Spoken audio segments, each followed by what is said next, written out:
Jake Miller wiped the sweat from his face as he looked at the giant metal beams in front of him. The morning sun on planet Kepler 442b was hot and bright, making everything look orange and red. He had been working on this alien mining planet for 6 months now, and every day felt the same.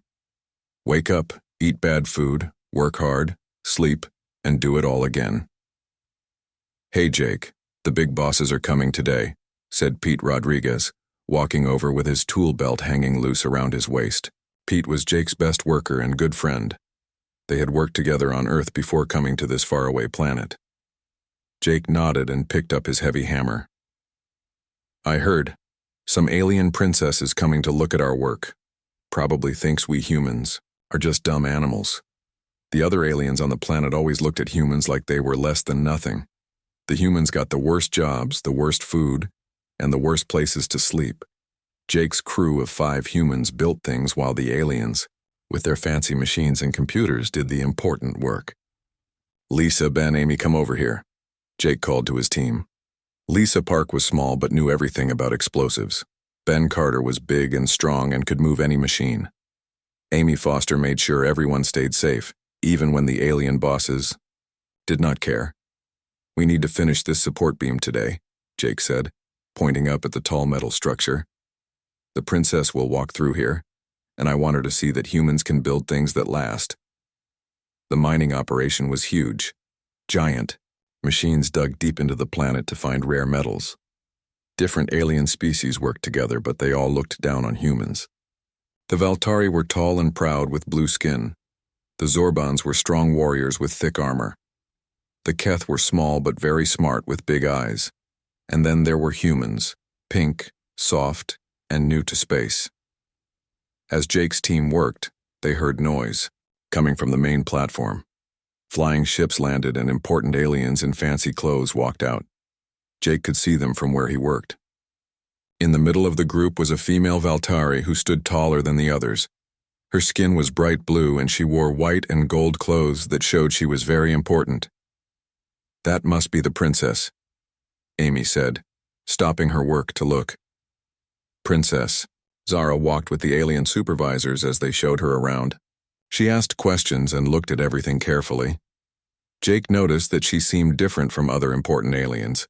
She actually listened when people talked to her. The tour group moved closer to where Jake's team was working. Jake could hear the supervisors talking in the common space language that all species used. "The humans do simple construction work," said mining supervisor Gex, a large Zorban with gray skin. "They are good for basic labor but nothing more complex." Jake felt anger rise in his chest, but he kept working. His hammer hit the metal beam hard, making a loud ringing sound. Princess Zara stopped walking and looked up at Jake's work. "What are they building?" she asked. "Support structures for the new mining shaft," Gex said, sounding bored. "Human work is slow but cheap." Jake wanted to say something, but he knew better.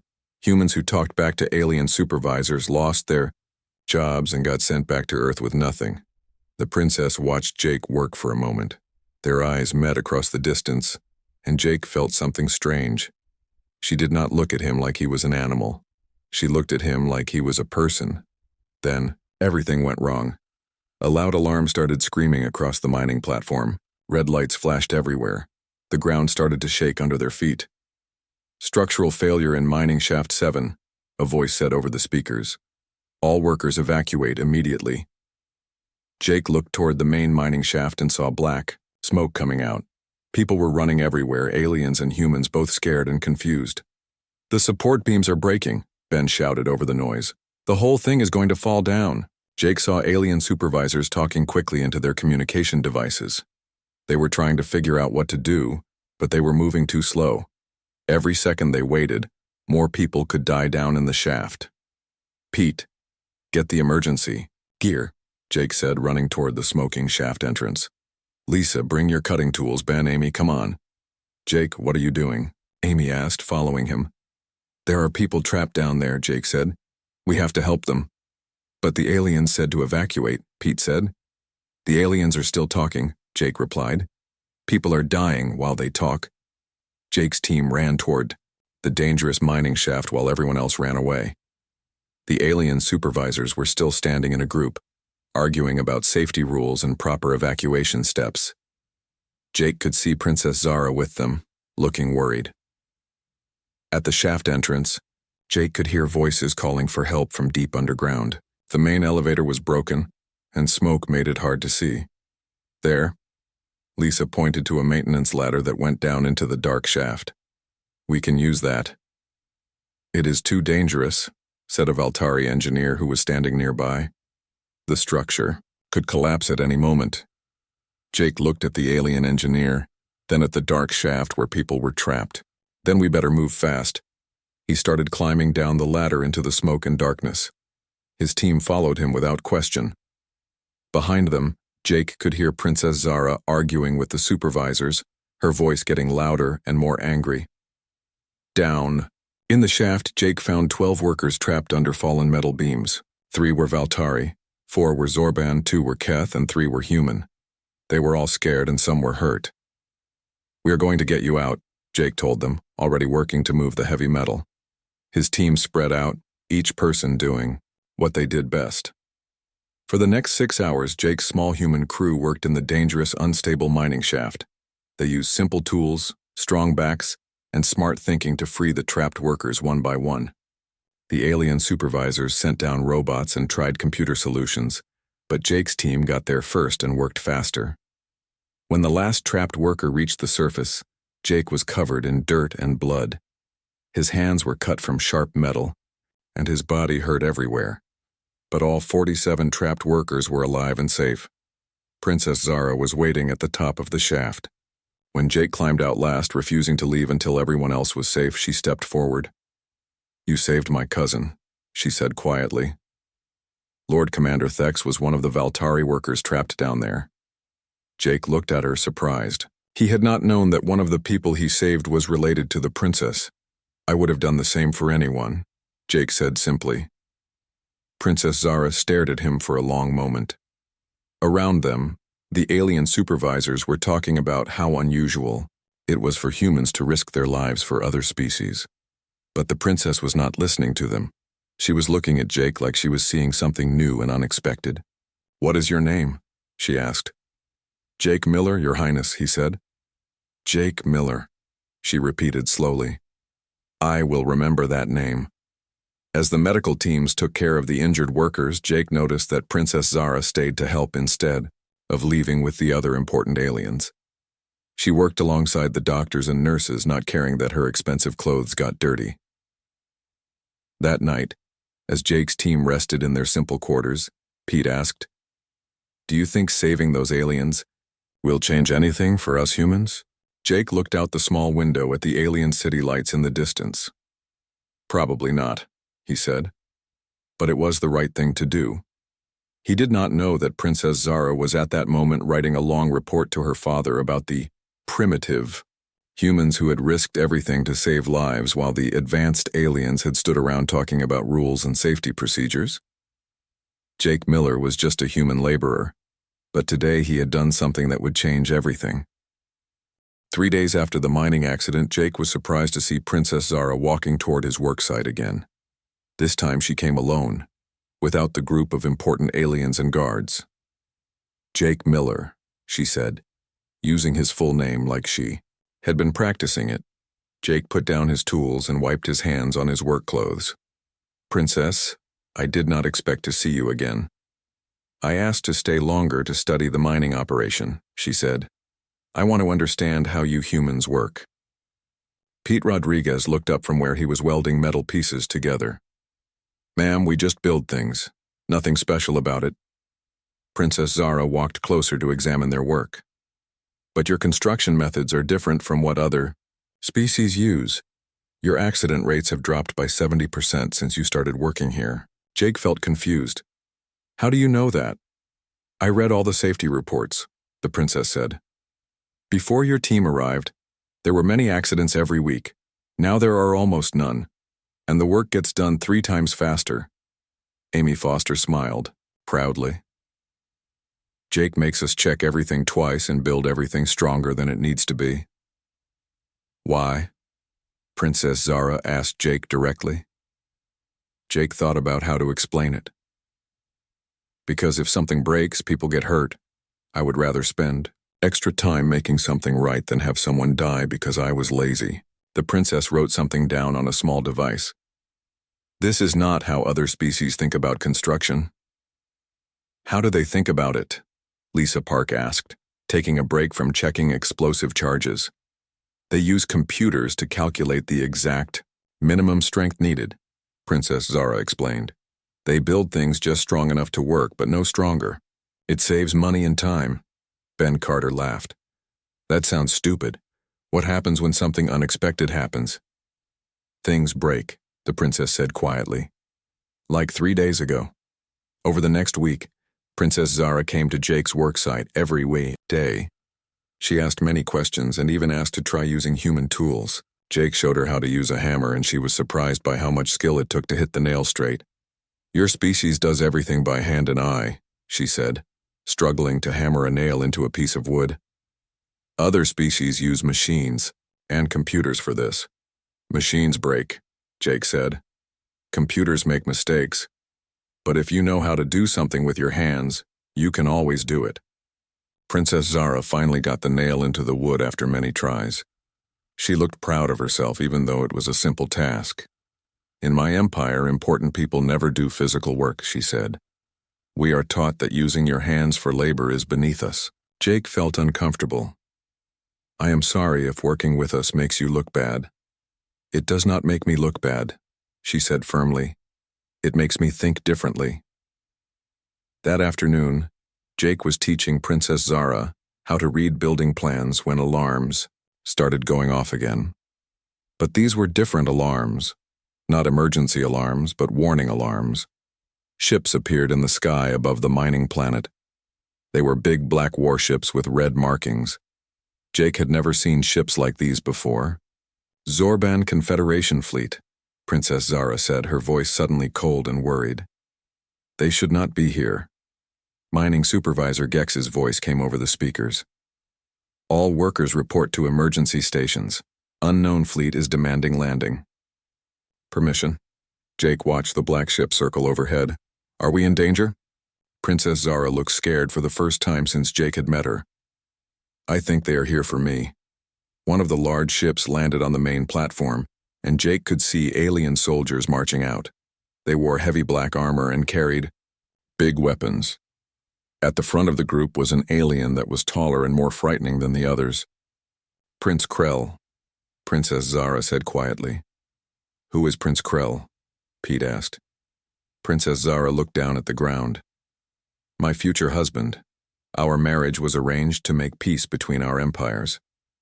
Jake felt something strange and angry rise up in his chest. You do not want to marry him? What I want does not matter, she said sadly. I am a princess. My duty is to my people. Prince Krell and his soldiers marched toward them. When he got close, Jake could see that he was bigger than any alien he had met before. His armor was covered in spikes and weapons, and his face looked mean and cruel. Zara, Prince Krell said in a deep, angry voice. You were supposed to return, home days ago. Instead, I find you playing in the dirt with these primitive creatures. Princess Zara stood up straight and spoke in a firm voice. I am studying human construction methods. They have improved safety and efficiency on this mining operation. Prince Krell looked at Jake and his team like they were insects. Humans are barely intelligent. They use crude tools and simple methods because they are too stupid for real technology. Jake felt his anger growing, but he knew better than to say anything. Humans who argued with alien princes disappeared forever. Their methods work, Princess, Zara said. Perhaps there is value in simplicity. Prince Krell grabbed Princess Zara's arm roughly. You will come with me now. This foolishness ends today. Let go of her, Jake said before he could stop himself. Everyone went quiet. Prince Krell turned to look at Jake with surprise and anger. What did you say, human? Jake's team moved closer to him, ready to fight even though they had no chance against armed soldiers. Princess Zara looked scared but also something else. Hopeful. I said let go of her, Jake repeated, stepping forward. She does not want to go with you. Prince Krell laughed, but it was not a happy sound. A human laborer thinks he can tell me what to do. You forget your place, creature. My place is standing up for people who need help, Jake said, even if those people are alien princesses. Prince Krell pulled out a weapon and pointed it at Jake. I could kill you right now and no one would care. I would care, Princess Zara said loudly. Jake Miller is worth 10 of your soldiers. He has saved more lives in 1 week than you have in your entire military career. Prince Krell looked shocked that Princess Zara was defending a human. You have been corrupted by these primitives. We leave immediately. No, Princess Zara said, pulling her arm free. I have 3 more days of approved study time. I will use them. Prince Krell's face turned dark with anger. You choose these animals over your own kind? I choose what is right over what is easy, she replied. Prince Krell and his soldiers left, but Jake could see that this was not over. The prince looked back at Jake with hate in his eyes. That night, Princess Zara came to find Jake as he was, finishing his work. You should not have done that, she said. Probably not, Jake agreed. But I could not watch him hurt you. Prince Krell is dangerous. He will not forget what happened today. Jake put down his tools and looked at her. Are you really going to marry him? Princess Zara was quiet for a long time. My father arranged the marriage to prevent a war between our peoples. If I refuse, thousands will die. But you would be miserable, Jake said. What I feel does not matter, she said again. Jake moved closer to her. It matters to me. Princess Zara looked up at him with surprise. Why? Jake realized he was about to say something that could get him killed, but he said it anyway. Because I care about you. Princess stared at him for a long moment. Jake, I am an alien princess. You are a human laborer. We are from different worlds, different species, different social classes. I know, Jake said. But when I look at you, I do not see an alien princess. I see someone who is kind and smart and cares about doing the right thing. I see someone worth fighting for. Princess Zara stepped closer to him. My people would never accept a relationship between us.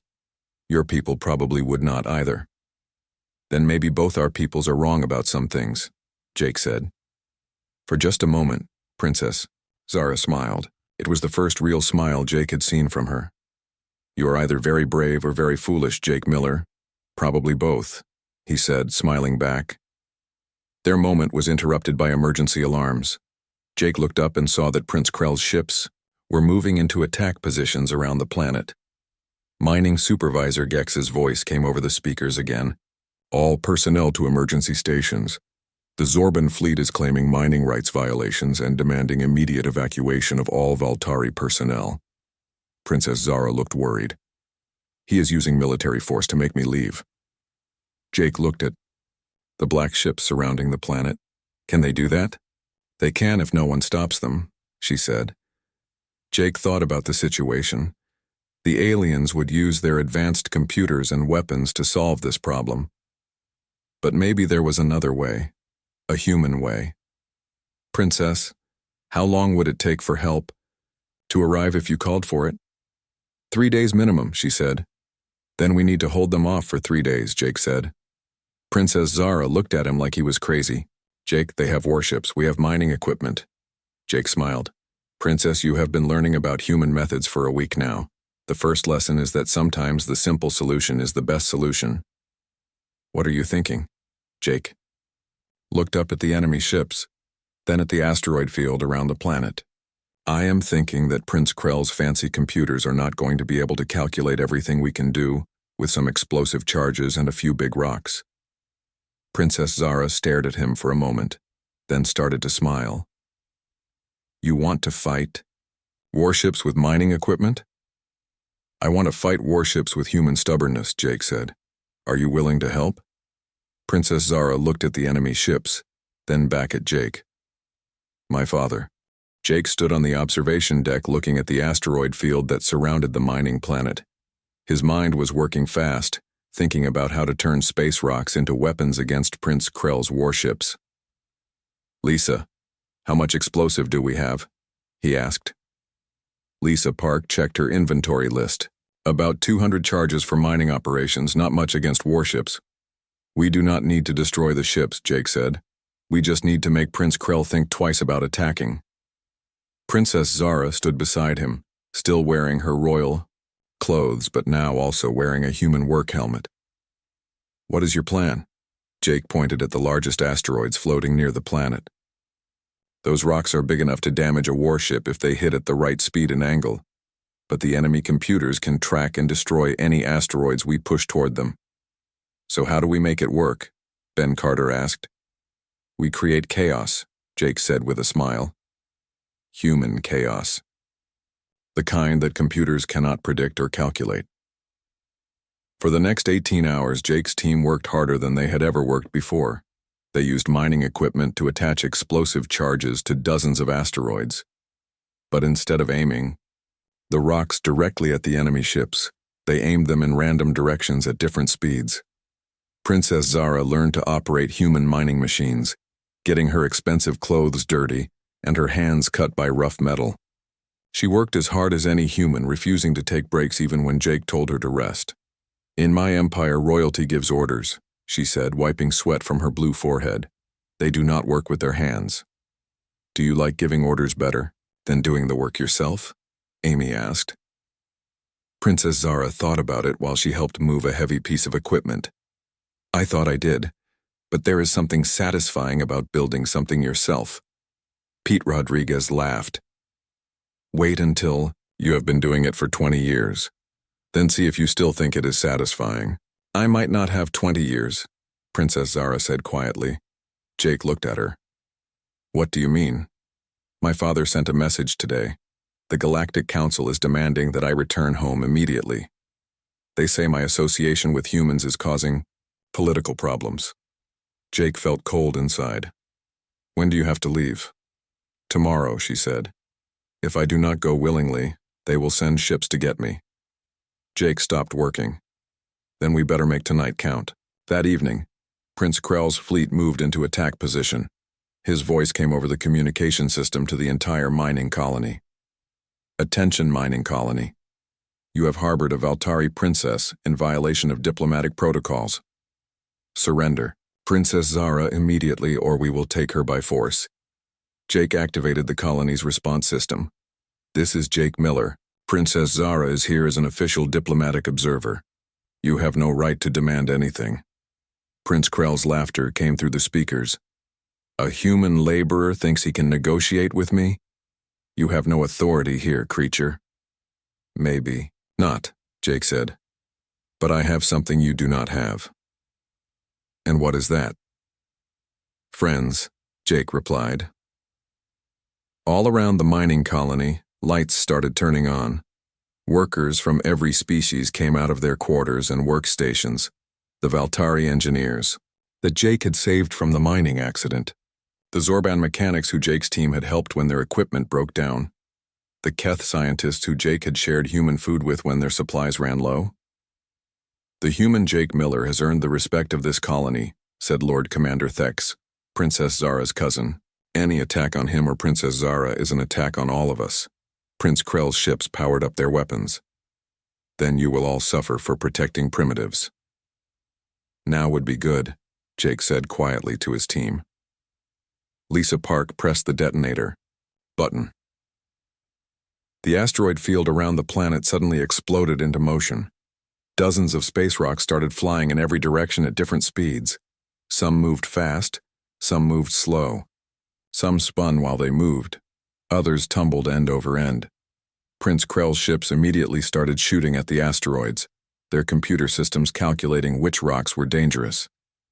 But Jake had not aimed any of the asteroids directly at the ships.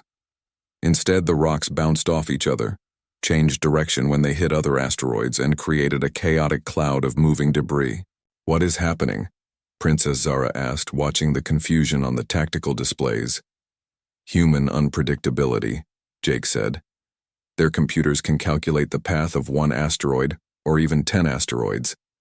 But when you have 50 asteroids, all bouncing off each other in random ways, their computers cannot keep up.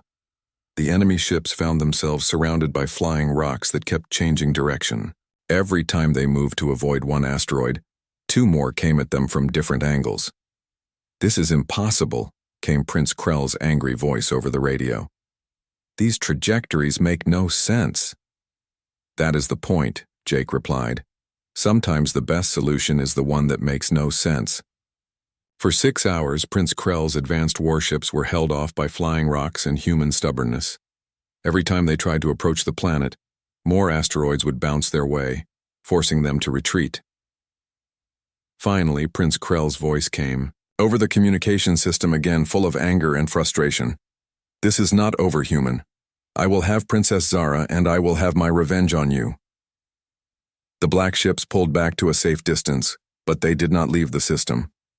Jake found Princess Zara sitting alone in the observation lounge, looking out at the stars. "You did it," she said. "You stopped an entire fleet with mining equipment and flying rocks." "We stopped them for now," Jake said. "But Prince Krell is right. This is not over." Princess Zara turned to look at him. "Jake, I have to leave tomorrow. My father's ships are coming, and if I am not ready to go with them, it will cause a war." Jake sat down beside her. "I know. I do not want to leave," she said quietly. "I do not want you to leave either," Jake replied. They sat in silence for a while, both knowing that tomorrow would change everything. "Jake, in my empire, marriages are arranged for political reasons. Love is not considered important."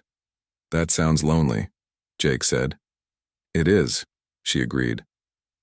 "Until I met you, I thought that was just how life worked. I thought duty was more important than happiness." Jake took her hand in his. Her blue skin felt warm and soft. "What do you think now?" "Now I think that a life without love is not really a life at all," she said. "I think that any civilization that puts politics before the happiness of its people is the truly primitive one." "Princess Zara," Jake said carefully, "what if you did not have to choose between duty and happiness?" "What do you mean?" Jake turned to face her completely. "What if there was a way to change the rules? What if instead of accepting that things have to be the way they have always been, we made them better?" Princess Zara looked confused. "I do not understand. You said that your people judge worth by birth and species instead of by character. But what if they could be shown a different way?" "Jake, my people have believed the same things for thousands of years. You cannot change an entire civilization." Jake smiled. "Maybe not, but maybe we can start small. Maybe we can show them that a human laborer and an alien princess can work together as equals. Maybe we can prove that love and respect are stronger than rules and traditions." Princess Zara stared at him. "You want to fight my entire empire?" "I want to change your entire empire," Jake said. "One person at a time, starting with your father." "Jake, you could be killed for even suggesting such a thing." "I could be killed for a lot of things I have done this week," Jake said. "But I would rather die fighting for something important than live accepting something wrong." Princess Zara was quiet for a long moment. Then she smiled, and Jake saw something new in her eyes. "Hope. You know what the truly amazing thing is?" she said. "What?" 3 days ago I thought humans were primitive and simple. Now I think you might be the most advanced species in the galaxy." "Why?" "Because you are the only species I have met that believes things can get better," she said. "Everyone else just accepts that things are the way they are, and always will." Jake squeezed her hand. "So what do you say? Are you willing to help me try to change the galaxy?" Princess Zara squeezed back. "I think my father is going to be very surprised when I get home." "Good," Jake said. "I like surprising people." Outside the window, Prince Krell's ships waited in the darkness, but for the first time since Jake had met her, Princess Zara did not look afraid. "Jake?" "Yes?" "When this is all over, will you teach me more about human construction methods?" Jake laughed. "Princess, I will teach you everything I know. Even how to use that hammer properly." "Especially how to use the hammer properly," Jake said. "After all, if we are going to rebuild the galaxy, we are going to need good tools." Princess Zara laughed too, and the sound was the most beautiful thing Jake had ever heard. Tomorrow would bring new challenges, But tonight they had hope, and sometimes hope was the strongest foundation of all. The next morning came too quickly. Jake woke up to see huge Valtari ships appearing in the sky above the mining planet. These ships were different from Prince Krell's black warships. They were white and gold, beautiful, but also clearly powerful. Princess Zara was already awake, standing by the window in her quarters. She had put on her formal royal clothes again, white and gold to match the ships. "Your father?" Jake asked. "Emperor Valdris himself," she said quietly. "He only comes personally when something is very important or very wrong." Jake felt nervous. Meeting an alien princess was one thing. Meeting an alien emperor who could have him killed with one word was something completely different. "What will you tell him?" Jake asked. Princess Zara turned to look at him. "The truth, that I have learned more about leadership in 1 week with humans than in 20 years of royal training." Before Jake could respond, his communication device buzzed. It was Mining Supervisor Gex, Jake Miller. "Report to the main platform immediately. The Emperor wants to see you." Jake's team gathered around him as he prepared to leave. "Want us to come with you?" Pete asked. "No," Jake said. "If this goes bad, I do not want you all in trouble too." "Too late for that," Lisa said with a smile. "We have been in trouble since we started working with you." Amy Foster handed Jake a small device. "This is a recorder. If something happens to you, people should know the truth about what we did here." Jake took the recorder and put it in his pocket. "Thanks, but I think everything will be okay." Ben Carter laughed. "Jake, you are about to meet an alien emperor who is angry that his daughter likes you. How is that going to be okay?" "Because," Jake said, "we are going to show him what humans are really like." The main platform was crowded with important aliens in fancy clothes. Jake felt very small in his simple work clothes, but he walked with his head up. Princess Zara stood beside her father, looking nervous but determined. Emperor Valdris was the tallest Valtari Jake had ever seen. His blue skin was darker than his daughter's, and his clothes were covered in gold and jewels. When he looked at Jake, his eyes were cold and angry. "So," the Emperor said in a deep voice, "you are the human who thinks he can court my daughter?" Jake stood straight and looked the Emperor in the eyes. "Your Majesty, I am the human who helped save 47 lives, including your nephew's. I am also the human who cares about your daughter's happiness." Angry whispers went through the crowd of aliens. No one spoke to the Emperor that way. Emperor Valdris stepped closer to Jake. "You are very brave for such a small creature, or very stupid. Maybe both," Jake said, remembering what Princess Zara had told him. The Emperor almost smiled, but then his face became serious again. "My daughter tells me that you have changed her thinking about humans. She says you have shown her new ways to solve problems. She learned those things herself," Jake said. "I just gave her the chance to try." "And now she refuses to marry Prince Krell," the Emperor continued. "She says she would rather give up her royal position than marry someone she does not love." Jake looked at Princess Zara, who nodded slightly. "She also says," the Emperor went on, "that humans should be given full membership in the Galactic Federation, that your species has been unfairly judged." "I believe that is true," Jake said. Emperor Valdris was quiet for a moment. Then he spoke, in a voice that everyone could hear. "There is an old law among my people. When someone challenges the honor of the royal family, they can be made to prove their worth in single combat." Jake felt his stomach drop. "Single combat?" "You fight Prince Krell," the Emperor said. "If you win, humans get full Federation membership and my daughter is free to choose her own husband. If you lose, humans are banned from this sector of space, forever." Jake looked around at all the alien faces watching him.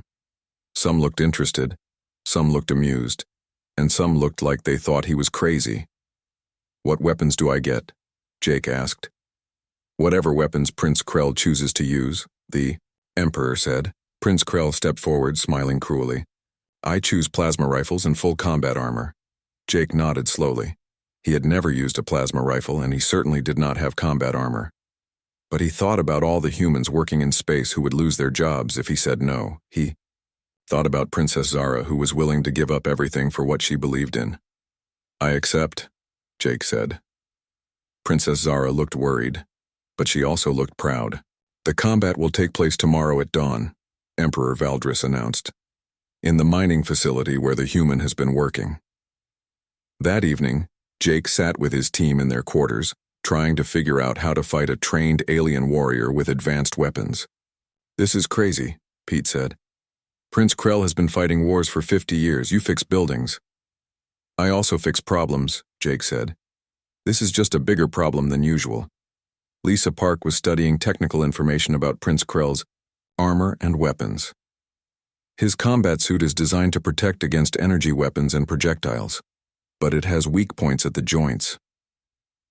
How do I get close enough to hit the weak points when he has a plasma rifle? Jake asked. Ben Carter was, looking at maps of the mining facility. You know this place better than anyone. Use that. Amy Foster nodded. The mining tunnels, the equipment, the layout.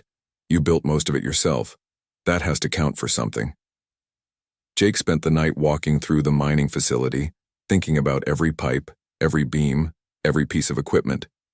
By morning, he had a plan. It was dangerous and probably would not work, but it was the best he could do. At dawn, aliens from across the system gathered to watch the fight. Jake stood in the main mining area wearing his normal work clothes and carrying only his basic tools. Prince Krell stood across from him in full combat armor, holding a weapon that could cut through metal. Any last words, human? Prince Krell asked. Just one, Jake said. Duck. Prince Krell looked confused for a moment. Then Jake pressed a button on a small device in his hand. The mining facility had been designed to extract specific metals from deep underground. To do this safely, Jake had installed a complex system of support beams, pulleys, and counterweights. When he pressed the button, he activated a chain reaction that he had spent all night setting up. A support beam swung down from the ceiling. Prince Krell ducked, just like Jake had suggested. But when he ducked, he moved directly into the path of a heavy piece of mining equipment that swung in from the side. Prince Krell rolled away from the equipment and fired his plasma rifle at Jake. Jake had already moved behind a metal barrier that he knew could absorb the energy blast. For the next 20 minutes, Jake used every part of the mining facility that he had built. He swung from cables he had installed, hid behind barriers he had constructed, and used equipment he had repaired. Prince Krell had superior weapons and armor, but Jake had something better. He knew every inch of the battlefield. Slowly, Jake's plan began to work. Each time Prince Krell moved to attack, Jake was ready with another surprise.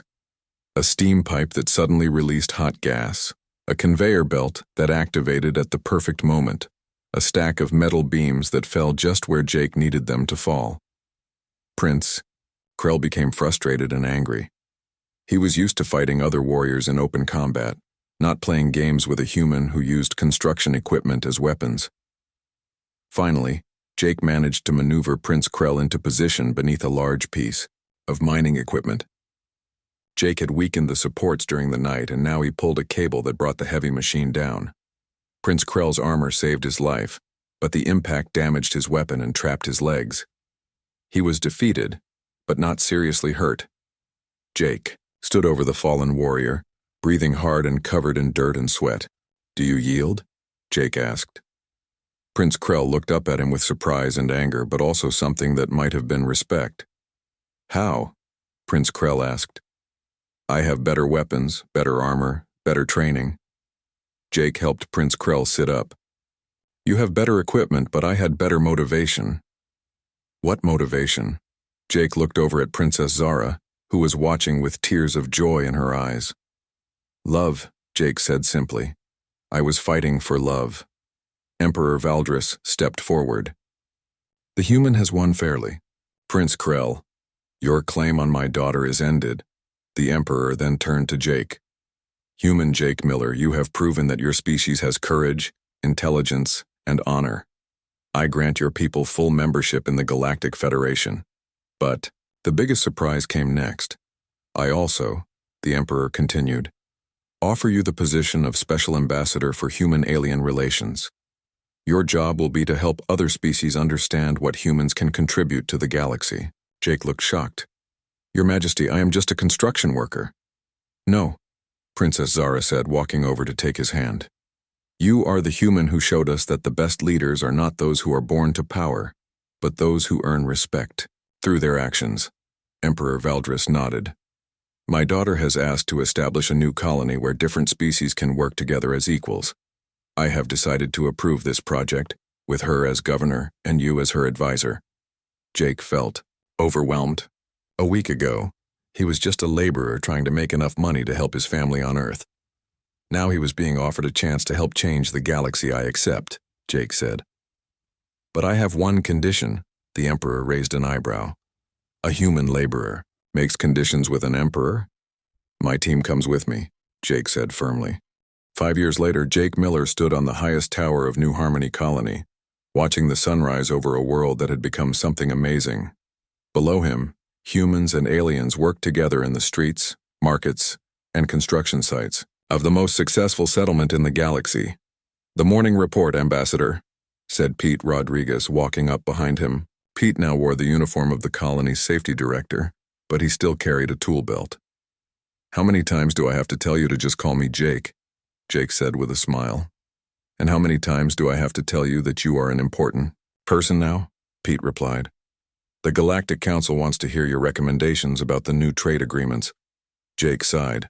Even after 5 years, he sometimes missed the simple days when his biggest worry was whether a building would stay standing. Any problems in the colony today? Jake asked. 3 minor disputes between species about work schedules, Pete said, reading from his report. Amy handled all of them by getting everyone to work together on solutions instead of arguing about rules. Jake nodded. Amy Foster was now the colony's director of interspecies relations. She had discovered that her talent for keeping construction crews safe also worked for keeping different species from fighting with each other. Lisa finished the new mining operation ahead of schedule, Pete continued. And Ben has the new residential area ready for the next group of families arriving from Earth. Lisa Park now ran the colony's engineering department, while Ben Carter was in charge of all construction projects. Jake's old team had become the leadership core of New Harmony Colony. And, Governor Zara? Jake asked. Pete smiled. She is in the community center teaching Valtari children how to use human tools. Jake found his wife in the large building at the center of the colony. Princess Zara, now Governor Zara, was surrounded by young aliens of different species, all trying to learn how to hammer nails into wood. The secret, she was telling a small Valtari boy, is not to think about it too much. Just feel where the nail wants to go and help it get there. The boy hit the nail perfectly and looked up at her with pride. Very good, Zara said. You see? Sometimes the simple way is the best way. Jake watched from the doorway as his wife taught alien children the same lessons he had taught her years ago. She had changed so much from the formal princess he had first met. She still had the same intelligence and kindness, but now she also had calloused hands and dirt under her fingernails from honest work. How is the class going? Jake asked, walking over to her. Wonderful, Zara said, giving him a quick kiss on the cheek. These children are learning that working with your hands is not beneath anyone. It is how you build things that matter. One of the children, a young human girl, looked up at Jake. Ambassador Miller, is it true that you fought a space prince? With a hammer? Jake laughed. Not exactly with a hammer, but yes, I fought Prince Krell. Tell us the story, several children said at once. Maybe later, Jake said. Right now, Governor Zara and I have a meeting with some very important visitors. The important visitors were Emperor Valdris and a delegation from the Galactic Council. They had come to see the colony that had become famous throughout the galaxy as a model for interspecies cooperation. Daughter, Emperor Valdris said when Jake and Zara entered the meeting room. Your colony continues to exceed all expectations. Thank you, Father, Zara said. But the success belongs to everyone who lives and works here. The head of the Galactic Council, an elderly Keth named Supervisor Nix, looked at his reports with amazement. In 5 years, New Harmony Colony has had 0 serious conflicts between species, he said. Your production efficiency is 300% higher than any other colony. Your population happiness index is the highest ever recorded. And most importantly, added another council member, your model is being copied by settlements across the galaxy. 12 new colonies have requested permission to use your integration methods. Jake felt proud, but also a little overwhelmed. We just tried to treat everyone fairly and judge people by what they do, not where they come from. Simple ideas, Emperor Valdris said, but very powerful ones. There is one more matter, Supervisor Nix said carefully. The Council has voted to offer Ambassador Miller a position as Director of Interspecies Relations for the entire Federation. It would mean moving to the capital world and overseeing policies for all member species. Jake looked at Zara, surprised. This was a huge honor, but it would also mean leaving the colony they had built together. It is an important position, Zara said quietly. You could help improve life for billions of people across the galaxy. What would happen to New Harmony? Jake asked. I would continue as governor, Zara said. The colony is strong enough now to continue growing without both of us here. Jake thought about it for a moment, then shook his head. Thank you for the honor, he said to the council, but I respectfully decline. Everyone in the room looked surprised. Jake, Emperor Valdris said, this position would make you one of the most powerful people in the galaxy. Your Majesty, Jake replied, I have learned something important over the past 5 years. Real change does not happen from the top down. It happens from the bottom up, one person at a time, one community at a time. He looked around the room at all the important aliens staring at him. New Harmony works because we built it together, with our own hands. The people here trust each other because they have worked together and helped each other. You cannot create that kind of trust with laws and policies. You can only create it by living and working side by side. Supervisor Nix looked confused. But think of how much good you could do with greater authority. I can do more good here, Jake said firmly. Teaching people that different species can be friends. Showing children that working together is better than fighting. Building something real instead of just talking about building it. Zara reached over and took his hand, smiling proudly. However, Jake continued, I would be happy to help train other ambassadors, people who can go to new colonies and teach them what we have learned here. A school for ambassadors, Emperor Valdris said thoughtfully. Here at New Harmony. Exactly, Jake said. Let people come here and see how we live. Let them work alongside us and learn by doing, not just by reading reports. The council members looked at each other and nodded. We accept your proposal, Supervisor Nix said. New Harmony Colony will become the Federation's first interspecies relations training center. After the meeting, Jake and Zara walked through the colony's streets as the sun set. Around them, humans and aliens were finishing their workday, talking and laughing together as they headed home to their families. Do you ever regret it? Zara asked. Giving up the chance to be really powerful?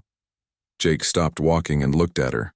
Zara, 5 years ago I was just a construction worker trying to make enough money to help my sick mother on Earth. Now I am married to the most amazing woman in the galaxy, and we have built something that is making the whole universe a better place. How could I regret any of that? Zara smiled and kissed him. I love you, Jake Miller. I love you too, Zara Miller, he replied. They walked home to their simple house, which Jake had built himself using human methods and alien materials. It was not fancy like a royal palace, but it was comfortable and strong, and it was theirs. That evening, they sat on their porch watching the 2 moons rise over New Harmony. In the distance, they could hear the sounds of the colony. Different species talking in different languages, children playing, machines working, and music from the community center where humans and aliens gathered every night to share stories and songs. Jake, Zara said, what do you think will happen next? I think, Jake said, putting his arm around his wife, that tomorrow we will get up and keep building. Keep showing people that differences make us stronger, not weaker. Keep proving that love and respect can overcome any barrier.